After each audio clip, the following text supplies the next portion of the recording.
নমস্কার বন্ধুরা, গুড আফটারনুনস। দেখো, আমার ছাদ বাগানে প্রথম যে ড্রাগন ফুলটা হয়েছিল, সেই ড্রাগন ফলটা কত সুন্দর লাল হয়ে পেকে গেছে। দেখো, দেখতে পেয়েছো বন্ধুরা, কত সুন্দর লাল টকটকে লাগছে, কত সুন্দর। আরও অনেক শেড হয়েছে, এগুলো কাঁচা অবস্থায় আছে।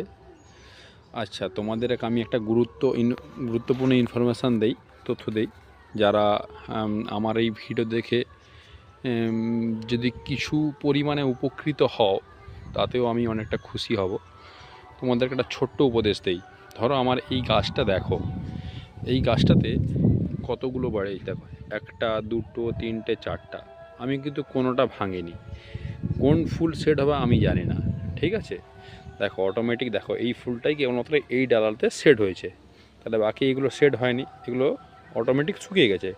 এগুলো আমি ছেড়ে দিতে পারি, কোনো অসুবিধা নেই, ঠিক আছে? কিন্তু তোমরা প্রথমে এটা ছিঁড়তে যেও না, ঠিক আছে? তুমি দেখবে কোনটা শুকিয়েছে, তারপরে যেটা ফুল সেট হয়ে যাবে সেটা ফুল সেট হয়ে গেল, আর বাকিগুলো এরকম ছিঁড়ে নিচে ফেলে দেবে, ঠিক আছে? প্রথমে তোমরা করতে যাবে না। এই ডালা তো দেখো, এই ডালাটা দেখো কতগুলো সেট হয়েছিল, সবগুলোই শুকিয়ে গেছে। এই ডালাটা দুটো সেট হয়েছে, বাকি দেখো অজস্র।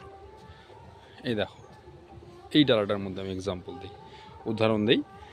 এই দেখো, এই চারটা হয়েছিল, 1 2 3 4, সেট হয়েছে কত? দুটো থেকে গেছে। বুঝতে পারলাম বন্ধুরা? এই দুটো ভেঙে দেবে, শুকিয়ে গেছে, এগুলো আর হবে না, ঠিক আছে? আমার এই ছোট্ট ইনফরমেশানটা তোমাদের যদি কেউ উপকৃত হও, তাহলে আমি চিরকৃতজ্ঞ থাকবো, ঠিক আছে? ধন্যবাদ।